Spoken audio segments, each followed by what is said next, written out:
যদি আমরা একটু চিন্তা করি যে আমাদের এই জীবনটা তো শেষ না, এই জীবনের পরে অনন্ত অসীম একটা জীবন আছে, যেই জীবনের কথা আল্লাহ কোরআনে বলছে। আল্লাহ কোথায় বলছে ভাই?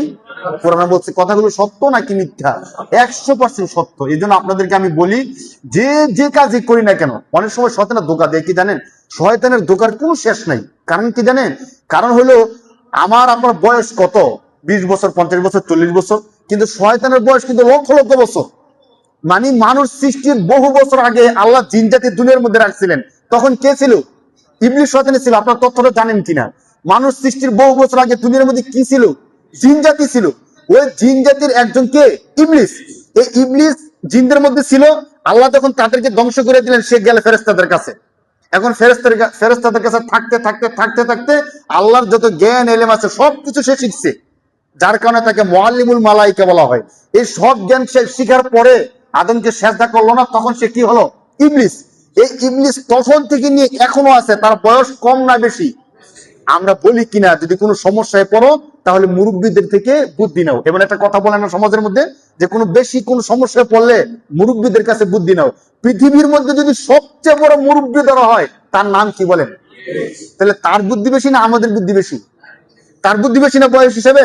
কারণ সে দুনিয়াকে, পৃথিবীকে, আল্লাহকে, ফেরেশতাদেরকে যতটা কাছ থেকে দেখছে, আমরা কি দেখছি? দেখি নাই তো। তাহলে আমরা যে অপরাধগুলো করি, ধরেন এই অপরাধগুলো আমাদেরকে সে বুঝে বুঝে করায়, যে তুমি তো এমন, তুমি এই নামাজটা না পড়লেও সারে, এই করলেও সারে, ওই করলেও সারে। এমন একটা বুদ্ধি সে আমাদেরকে দেয়, যে বুদ্ধির কারণে তখন আমরা আল্লাহর ইবাদতগুলো আর করিনি। আপনি বুঝেন, কত বুদ্ধি থাকলে আমাদের আদি পিতা আদম আলাইহিস সালামকে আল্লাহ না করছে এই গাছের কাছেও যায় না, ওয়ালা তাকরাবা হাযিহিস শাজারা, এই গাছের কাছেও যায় না। কিন্তু শয়তানের কি প্ল্যানিং, কি বুদ্ধি!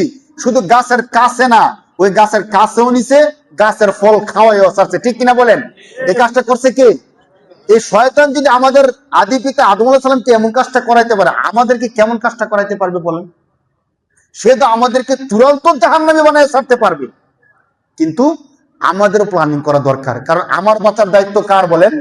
হাসরের দিন যদি বলি যে আল্লাহ শয়তানের বুদ্ধি বেশি আছিল, সে বুদ্ধি করে আমাকে জাহান্নামী বানাইছে, আল্লাহ কি মানবে বলেন? আল্লাহ বলবে যে বান্দা, আলাম আহাদ ইলাইকুম ইয়া বানি আদম আল্লা তা'বুদুশ শাইতান ইন্নাহু লাকুম আদুউম মুবিন। সূরা ইয়াসিন আল্লাহ বলেন, হাসরের দিন আল্লাহ বলবে যে বান্দা, দুনিয়ার মধ্যে তোমাকে আমি বলি নাই যে শয়তান তোমার প্রকাশ্য শত্রু, তুমি তার কথা শুনলো না? আল্লাহ তো কথা বলে দিছিলেন, আমরা কেন শুনলাম? এর জন্য শয়তানের দোষ দিয়া, বন্ধু বান্ধবের দোষ দিয়া আমরা যেন অপরাধ না করি। আসুন আমরা নিজেরাই বাঁচার চেষ্টা করি।